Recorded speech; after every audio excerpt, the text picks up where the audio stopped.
আসসালামু আলাইকুম। পরিবার এবং পরিবারের বাইরে যে যেখানেই থাকুক মহান আল্লাহ তাআলা সবাইকে ভালো রাখুক, সুস্থ রাখুক, তাদের নেক ইচ্ছাগুলো পূরণ করুক এবং তাদেরকে সবসময় সৎ কাজের সঙ্গে রাখুক। আমিন।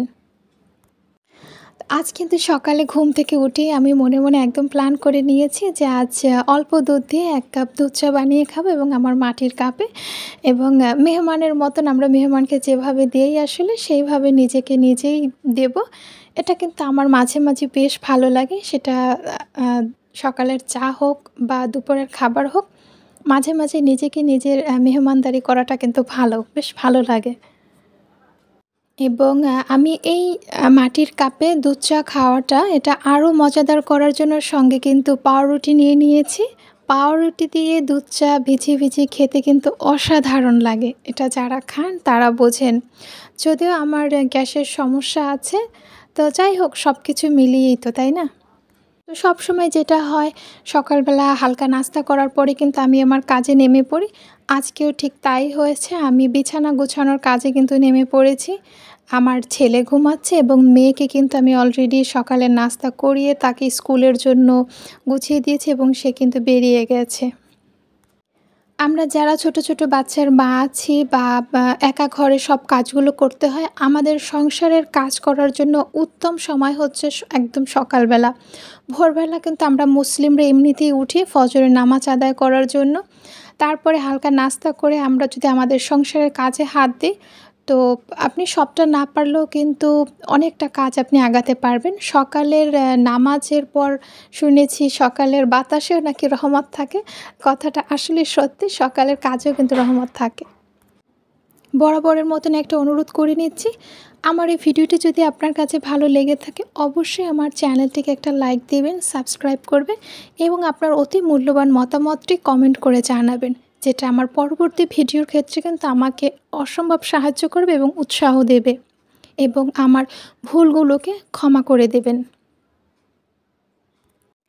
এখন যেহেতু কাঁঠালের সিজন চলতেছে, আর যারা কাঁঠাল পছন্দ করেন তারা কিন্তু কাঁঠালের বিচি দিয়ে তরকারি খাওয়াটা এটা অবশ্যই যারা এক্সপার্ট তারা খুব ভালো করে জানেন এটা কিভাবে খেতে হয় এবং এটা খেতে কিন্তু অসম্ভব মজা হয়। তো কাঁঠাল তো খেয়েছি, এবার কাঁঠালের বিচির একটা ব্যবস্থা করব। আর আমি আজকে কাঁঠালের বিচি দিয়ে সঙ্গে চিংড়ি মাছ এবং আরও ২ রকমের সবজি মিলিয়ে একটা নিরামিষ তরকারি করব। এবং আমি কিন্তু শাক দিয়েও কাঁঠালের বিচি দিয়ে খাই, কাঁঠালের বিচি ভর্তা বিভিন্ন রকমের, আসলে এটা যারা জানেন তাদের কাছে বলার কিছুই নেই। এবং যারা নতুন একদমই রান্না করেন তারা শিখে নিতে পারেন বা দেখে নিতে পারেন।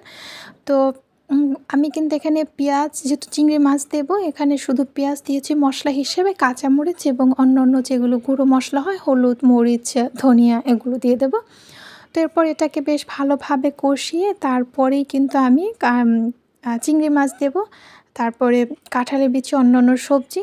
তো সবজি হিসেবে কিন্তু আমি এর সঙ্গে নিয়েছি মিষ্টি কুমড়া এবং পেঁপে, আর কাঁঠালের বিচি তো আছে এবং তার সঙ্গে আমি আলু নিয়েছি।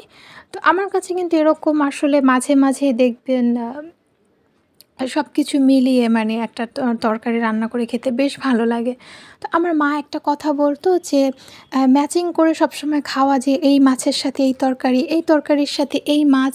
তো সবসময় কিন্তু সেটা সম্ভব হয় না দেখবেন। তো আমার মা বলে যে যখন ঘরে যেটা থাকবে সেটা দিয়ে একটা পদ করে নিবি, দেখবি সেটাই একটা তোর নতুন পদ হয়ে গেছে, খেতেও আলাদা একটা স্বাদ হচ্ছে, বেশ ভালো লাগে। তো এটা কিন্তু আমি মাঝে, মাঝেই করি এবং আমার কাছে কিন্তু বেশ ভালো লাগে। তো যাই হোক আমি কিন্তু সবকিছু দিয়ে এবার বেশ এটাকে একটু ভালোভাবে কষিয়ে নিচ্ছি। যদিও এটা কিন্তু অলরেডি হয়ে গেছে। একদম মিষ্টি কুমড়া আছে তো সেজন্য তরকারিটা জাস্ট একটু নরম, নরম হয়ে এসেছে এবং মিষ্টি কুমড়াটা কিন্তু দিতেই হবে। তাহলে তরকারিটা বেশ একটা আঠালো, আঠালো ভাব চলে আসবে। আর এই যে দেখেন আমার তরকারিটা কিন্তু অলরেডি হয়ে গেছে। আসলে আমার চোখের সামনে যেটা আমি সরাসরি দেখছি এর থেকে কিন্তু অনেক সুন্দর কালার এসেছে। হয়তো মোবাইলের ক্যামেরার কারণে এরকম দেখাচ্ছে। তো খাওয়া-দাওয়া কিন্তু আমাদের শেষ হয়ে গিয়েছে এবং বিকালে ঘুম থেকে উঠে সবসময় হালকা পাতলা নাস্তা আসলে করতে হয়। তো নাস্তা হিসেবে মেয়ে উঠে গেছে, ছেলেও অলরেডি উঠে গেছে। তো আজকে আম নিয়েছি, আম খাবো। তো আমও আমি খুব পছন্দ করি। আমি আসলে যে আপেল, কমলা এইসব ফল খুব একটা পছন্দ করি না।